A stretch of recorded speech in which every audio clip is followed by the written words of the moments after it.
बच्चों आज हम डिस्कस करते हैं बेसल इक्वेशन। जो बेसल इक्वेशन है वो हमारे पास ये डिफरेंशियल इक्वेशन होती है x square d two y upon में डी एक्स स्क्वायर प्लस के x d y by d x plus के एक्स स्क्वायर माइनस के एन स्क्वायर इंटू में वाई इक्वल टू 0। अगर यहां से हम ये देखते हैं कि जो x इक्वल टू 0 है वो हमारे पास ऑर्डिनरी पॉइंट नहीं होगा, क्योंकि यहां से हमें पता है जो px है वो क्या बनेगा, x के से हम डिवाइड करेंगे तो 1/x होगा, और जब x 0 पुट करेंगे तो उसकी जो वैल्यू इनफाइनाइट आएगी। इसका मतलब यहाँ पर जो x इक्वल टू 0 है वो कैसा पॉइंट है, रेगुलर सिंगुलर पॉइंट होगा। अगर वो रेगुलर सिंगुलर पॉइंट है तो हमें पता है कि इक्वेशन का जो सॉल्यूशन है वो हम किससे करते हैं, बाय फ्रोबेनियस मेथड करते हैं। अब हम जैसे हम डिस्कस कर चुके हैं फ्रोबेनियस मेथड के हम इसका सॉल्यूशन कैसे निकालते हैं, वहां से हम इसका सॉल्यूशन निकाल सकते हैं। तो मैं डायरेक्ट यहाँ सॉल्यूशन लिख रहा हूँ कि इसका जो सॉल्यूशन है वो क्या क्या होगा हमारे पास। तो यहाँ से हमारे पास 3 केस राइज होते हैं। फर्स्ट, इसका जो सॉल्यूशन है वो क्या होगा, y equal to c1 jnx plus से कितना होगा c2 j of minus nx। अब ये जो सॉल्यूशन है ये कब होगा, जब हमारे पास ये जो n है when n is not an integer, कि अगर हमारे पास जो n है वो हमारे पास इंटीजर नहीं है, n is not an integer, कि ये जो n है अगर ये हमारे पास इंटीजर नहीं है, क्योंकि हमें पता है बच्चों हम जानते हैं कि जब हम फ्रोबेनियस मेथड की बात करते हैं तो वहां से हम n की वैल्यू निकालते हैं, तो यहां से n की जो वैल्यू है इस केस में आएगी n और माइनस n, ये आएगा। If n is not in integer, कि अगर n हमारे पास इंटीजर नहीं है तो इसका जो सॉल्यूशन है वो हमारे पास ये होगा c1 jnx प्लस के c2 j of minus nx। उसके बाद दूसरा जो केस बनता है वो ये बनता है when n is an integer, कि अगर n इंटीजर है, अगर इंटीजर है तो उसका जो सॉल्यूशन है वो हमारे पास था y1 is equal to c1 jnx plus कितना होगा c2 ynx। तो हमारे पास जो सॉल्यूशन है वो ये होगा c1 jnx प्लस के c2 ynx where n is an integer. तीसरा जो केस होता है वो आता है if when n is equal to 0, अगर n 0 है तो इंटीजर है, इंटीजर तो n की जगह 0 तो y इक्वल टू कितना होगा c1 j not x plus से कितना होगा c2 y नॉट x। तो हमारे पास ये होगा। तो हमारे पास ये अगर कोई डिफरेंशियल इक्वेशन है तो उसका जो सॉल्यूशन है वो हमारे पास ये होता है, ये होता है, ये होता है। तो यहाँ से 3 केस राइज होते हैं। पहला केस क्या है कि n is not an integer, कि अगर n इंटीजर नहीं है, नॉट एन इंटीजर, और इसका जो सॉल्यूशन है हम बाय फ्रोबेनियस मेथड कर सकते हैं। और मैंने बच्चों आप लोगों को करवा रखा है कि फ्रोबेनियस मेथड के अंदर हम सॉल्यूशन कैसे निकालते हैं। तो यहाँ से अगर n नॉट एन इंटीजर है तो जो सॉल्यूशन होगा c1 jnx प्लस के c2 j of minus nx। अगर n इंटीजर है तो हमारे पास ये होगा, और अगर n 0 है तो हमारे पास ये होगा। बीच में ये jnx हमारे पास क्या है, where jnx is equal to, जो jnx हमारे पास क्या है, where jnx is equal to summation r is running from 0 to infinity, summation r is running from 0 to infinity -1 की पावर r x बाई 2 की पावर n प्लस के 2r, -1 की power r x by 2 की power n plus के 2r 1 upon में r का factorial और gamma of n plus के r प्लस के 1। तो हमारे पास ये होगा कि जो jnx है वो हमारे पास ये होगा। अब आप आते हैं j ऑफ माइनस nx क्या होगा, जहां पर n है वहां पर माइनस n रिप्लेस कर दें, तो यहाँ पर माइनस n, यहाँ पर माइनस n, यहाँ पर माइनस n, तो वो क्या होगा j ऑफ माइनस nx होगा। उसके लिए जो ynx है ये हमारे पास क्या है, ynx इज इक्वल टू, जो ynx है वो हमारे पास ये है ynx is equal to jnx integration of dx upon x into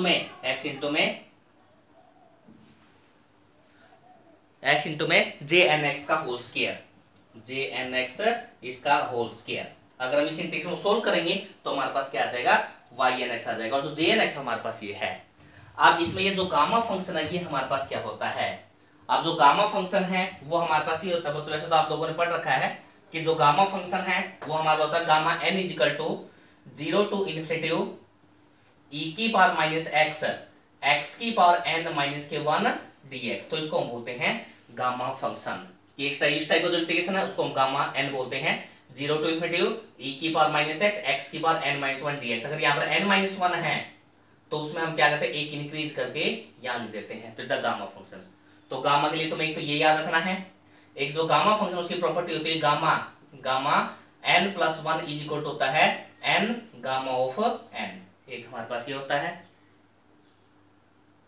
तीसरा जो हमारे पास ये होता है gamma, gamma n is equal to n minus 1 का फैक्टोरियल, तो हमारे पास ये होता है। और फोर्थ हमारे पास gamma 1/2 is equal to, gamma 1/2 जो वैल्यू है वो होती है अंडर ऑफ पाई। तो बस हमने गामा के लिए ये 4 चीजें याद रखनी है कि जो गामा एन है वो होता है 0 टू इन्फिनिटी ई की पावर माइनस एक्स एक्स की power n minus 1 dx। Gamma n plus 1 होता है n gamma of n, gamma n होता है एन माइनस 1 का फैक्टोरियल। कि अगर मान लो एन इंटीजर है तब तुम इसकी हेल्प से आराम से निकाल सकते हैं, जैसे गामा 7 निकालना है तो 7 माइनस 1 6 का फैक्टोरियल हम आराम से निकाल सकते हैं। लेकिन यहाँ पर अगर 7/2 आ जाए तो 7/2 माइनस 1 5/2 का फैक्टोरियल वो निकालना पॉसिबल नहीं है, तो उस केस में हम क्या करेंगे, इन फॉर्मूलों की हेल्प से उसकी वैल्यू निकालेंगे। तो हमारे पास गामा के लिए तुम्हें ये याद रखना होता है। एक हमारे पास ये होता है गामा एन, एक हमारे पास ये होता है gamma n is convergent, convergent का इसका जो आंसर फाइनाइट कब होगा, if n is greater than 0। क्या अगर एन पॉजिटिव है तो हमारे पास इसका जो आंसर है वो फाइनाइट होगा यानी कन्वर्जेंट होगा। लेकिन अगर n इक्वल टू 0 है या लेस देन 0 है तो इसका जो आंसर हमेशा क्या होता है, इनफाइनाइट होता है, ये डाइवर्जेंट होता है हमारे पास है। तो ये हमारे पास इसकी कुछ प्रॉपर्टीज हैं।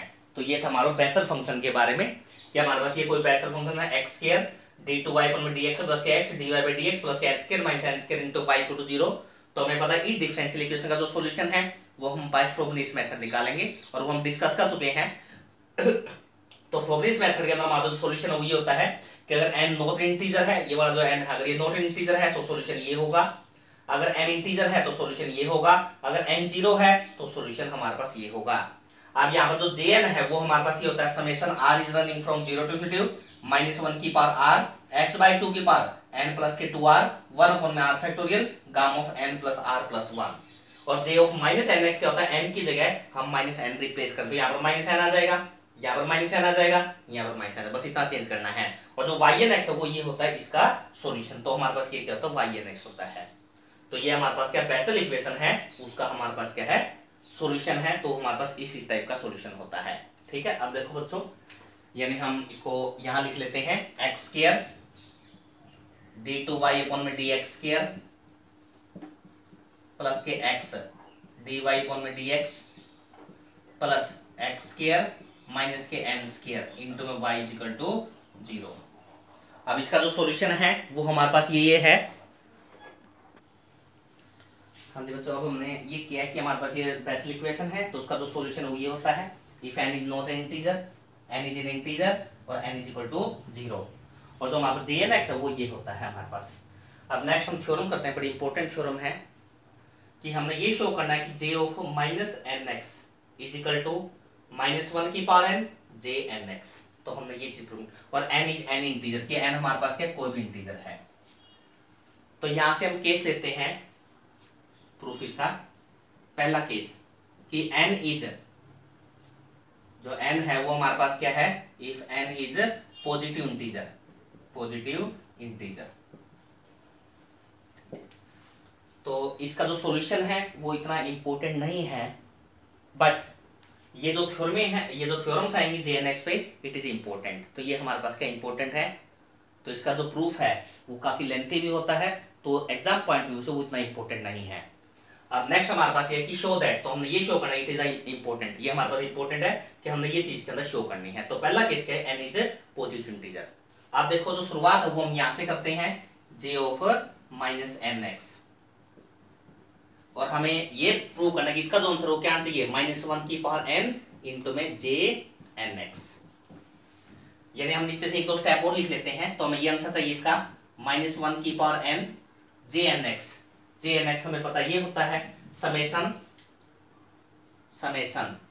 k is running from 0 to infinity minus 1 की पावर k x बाई 2 की पावर n प्लस के 2k 1 अपॉन में k का फैक्टोरियल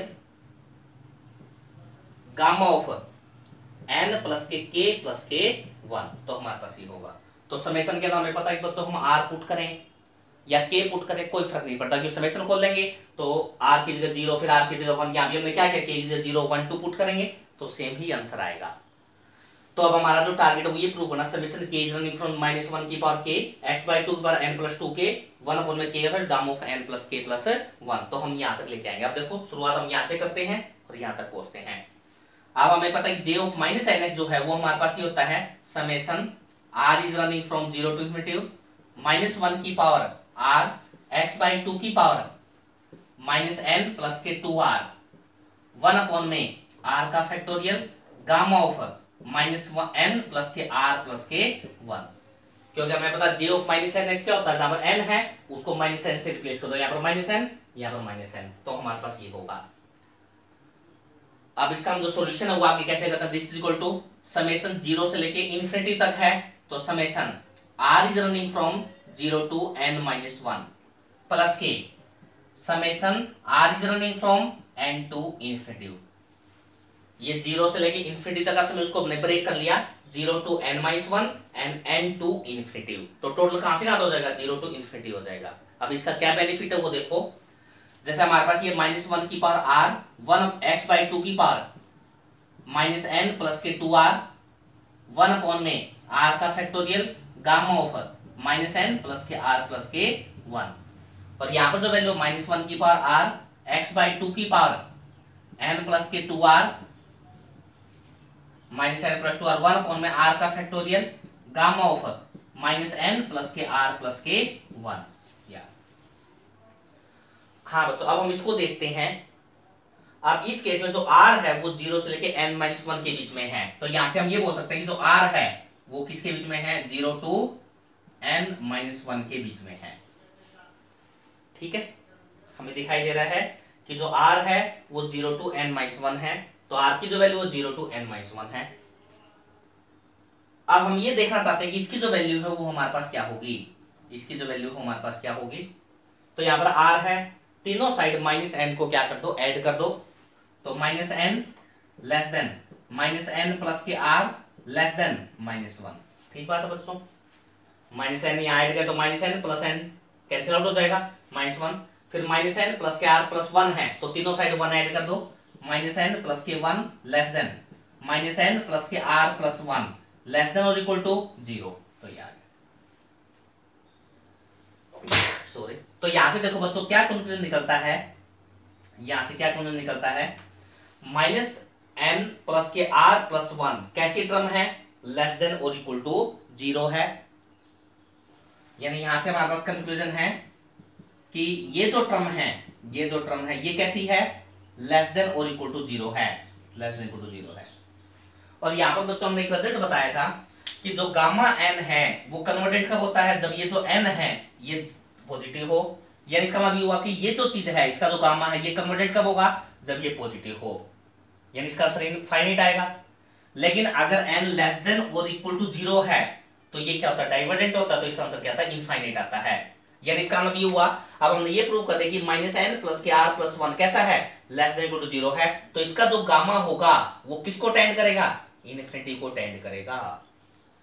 अगर ये इन्फिनिटी को टेंड करता है, अगर ये इन्फिनिटी को टेंड करता है तो 1/∞ क्या बन जाएगा, 0, यानी ये फैक्टर क्या बन जाएगा, 0 बन जाएगा। तो यहां से हम ये बोल सकते हैं this factor is equal to 0, किसका आंसर 0 होगा, क्योंकि ये जो टर्म है ये नेगेटिव है for this interval, this summation. अगर ये नेगेटिव है तो नेगेटिव का जो गामा है वो इनफाइनाइट होगा, 1/∞ क्या बनेगा, 0, ये दिस इज इक्वल टू 0। लेकिन ये 0 नहीं बनेगा, कभी इसको भी इनफाइनाइट बना दो, क्योंकि ये जो चीज है ये नेगेटिव कब आई है, जब हमने r की ये रेंज ली थी। लेकिन r की अगर ये वाली रेंज होगी तो इसकी जो वैल्यू है वो हमारे पास नेगेटिव नहीं होगी हमारे पास, तो दिस इज इक्वल टू 0, तो ये फैक्टर 0, तो सिर्फ हमारे पास कौन सा फैक्टर बचेगा, ये वाला फैक्टर बचेगा, तो हमारे पास बचेगा ये वाला फैक्टर। हाँ अब आगे चलते हैं। हाँ बच्चों अब हमें आंसर की तरफ थोड़ा ध्यान देते हैं। अब हमें इसमें जो चाहिए summation k is running from 0 चाहिए, लेकिन यहाँ पर r इज रनिंग फ्रॉम कितना है, n है, तो हम पुट करते हैं, put r is equal to, क्योंकि हमने ये n है इसको 0 से स्टार्ट करना है, तो हम ऐसा करते हैं r को n plus k k put कर देते हैं। अगर हम r की जगह n प्लस के पुट करते हैं, n प्लस के इज इक्वल टू n, तो n से n कैंसिल, तो k इज इक्वल टू 0, तो k 0 से स्टार्ट हो जाएगा। तो r को पुट कर दो n प्लस के k, तो यहां पर होगा समेशन, जहां पर r वहां पर n प्लस के, तो n plus k equal to n, n से n कैंसिल, तो k is equal to 0 to infinity minus 1 की पावर r की जगह कितना होगा n plus k k x by 2 की पावर r की जगह कितना होगा, ये कितना माइनस n प्लस r की जगह कितना है n प्लस के, तो कितना होगा 2n प्लस के 2k 1 अपॉन में r का फैक्टोरियल, r फैक्टोरियल मतलब n प्लस k का फैक्टोरियल, गामा ऑफ r की जगह n प्लस k, तो n से n कैंसिल, तो कितना gamma of k plus k 1, तो हमारे पास ये हो जाएगा। अब यहां से हमारे पास ये है -1 की पावर n और -1 की पावर k, ये लिख सकते हैं -1 की पावर n -1 की पावर k। अब हमें पता जो समेशन वो k के ऊपर है, तो वो n के ऊपर क्या होगा, इंडिपेंडेंट होगा, तो इसको हम बाहर ले सकते हैं। तो -1 की पावर n को हम समेशन से बाहर ले सकते हैं, तो -1 की पावर n, ये समेशन बाहर आ जाए। तो देखो हमारे पास ये टर्म आ गई, summation k is running from 0 to infinity, ये आ गया, -1 की पावर k ये आ जाएगा, x बाई 2 की पावर, अब देखो यहाँ क्या बचेगा, -1 की power n summation k is running from 0 to infinity -1 की पावर k x बाई 2 की पावर -n प्लस के 2n, कितना हो जाएगा n प्लस के 2k 1 अपॉन में 1, तो ये भी आ गया n प्लस 2k। यहाँ पर हमें चाहिए k का फैक्टोरियल, लेकिन यहाँ तो k का फैक्टोरियल है ही नहीं। अब हमें पता है जो गामा k प्लस 1 होता है वो क्या होता है, using this concept gamma k plus 1, यानी यहाँ पर अगर गामा n है तो उसको फैक्टोरियल पे चेंज होता है, एक कम करते हैं हम, यानी एक सब्ट्रैक्ट करते हैं, तो गामा k प्लस 1 में से अगर हम k एक कम करेंगे तो कितना आएगा, k आएगा, तो इसको हम लिख सकते हैं k का फैक्टोरियल, k का फैक्टोरियल, यानी k का फैक्टोरियल आ गया। यानी इस टर्म को हमने फैक्टोरियल में चेंज कर दिया, तो इस टर्म को हम गामा में चेंज कर सकते हैं। अब गामा में जब चेंज करते हैं तो क्या करते हैं कि जैसे यहाँ पर फैक्टोरियल है तो गामा में चेंज किया तो एक ऐड करके उसका गामा लिखते हैं, तो हमारे पास ये टर्म है तो इसमें एक ऐड कर दो, तो ये कितना आ जाएगा gamma of n plus k k plus के 1, तो ये गामा में चेंज हो गया। तो जो फैक्टोरियल है वो हमने गामा में चेंज कर दिया, जो गामा है उसको हमने फैक्टोरियल में चेंज कर दिया, तो हमें ये मिल जाएगा, यानी -1 की पावर n, और ये जो चीज है ये क्या है j ऑफ nx है हमारे पास। इसका मतलब ये हुआ कि j of -nx is equal to -1 की पावर n j nx, तो हमारे पास ये वैल्यू आ जाएगी। लेकिन हमने ये जो काम किया है ये किसके लिए किया है, पॉजिटिव इंटीजर के लिए किया है। अब हम ये जो काम है ये किसके लिए करते हैं, नेगेटिव इंटीजर के लिए करते हैं, कि अगर नेगेटिव इंटीजर तो फिर क्या होगा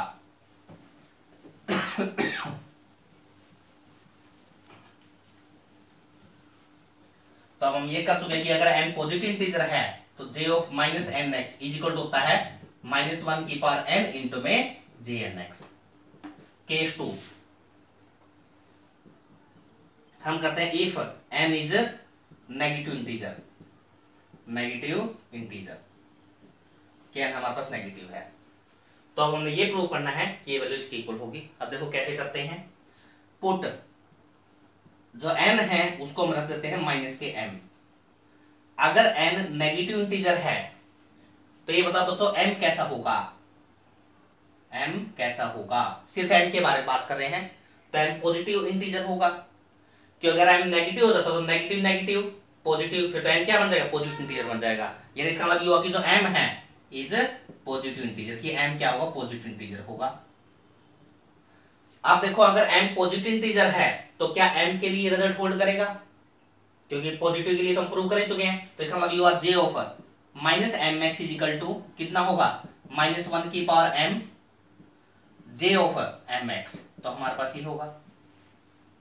अब हमें पता है m की जो वैल्यू है वो कितनी है, -n है, तो m की जगह -n रिप्लेस कर दो, तो m की जगह -n, तो यहां पर हो जाएगा jnx, यहां पर होगा -1 की power -n j over -nx, तो हमारे पास ये आ जाएगा। -1 की पावर n को -1 की पावर n से दोनों साइड हम क्या करते हैं, मल्टीप्लाई कर देते हैं, तो यहां पर हो जाएगा -1 की पावर n, ये कितना होगा jnx है, यहां पर क्या होगा -1 की पावर n -1 की पावर -n, तो बेस सेम है तो पावर ऐड करेंगे, तो -1 की पावर n -n, तो -1 की पावर 0 वो 1 बन जाएगा, तो this equal to j over -nx। तो हमने ये प्रूव करना था कि j of -nx is equal to -1 की पावर n jnx, तो j of -nx is equal to -1 की पावर n into jn, तो ये था हमारे पास नेगेटिव इंटीजर के लिए। तो ये हमने पॉजिटिव के लिए कर दिया, ये हमने नेगेटिव के लिए कर दिया। अगर हम n इक्वल टू 0 के लिए बात करते हैं तो ट्रू है ही, क्योंकि 0 रखेंगे तो यहाँ पर क्या आ जाएगा j0x -1 के पास 0 + 1 j0x, तो j0x is equal to j0x, तो दोनों इक्वल होंगे। तो 0 के लिए वैसे ही हमारे पास क्या होगा, ये रिजल्ट ट्रू होगा। तो ये थे हमारे पास थ्योरम, बड़ी इंपॉर्टेंट थ्योरम थी हमारे पास।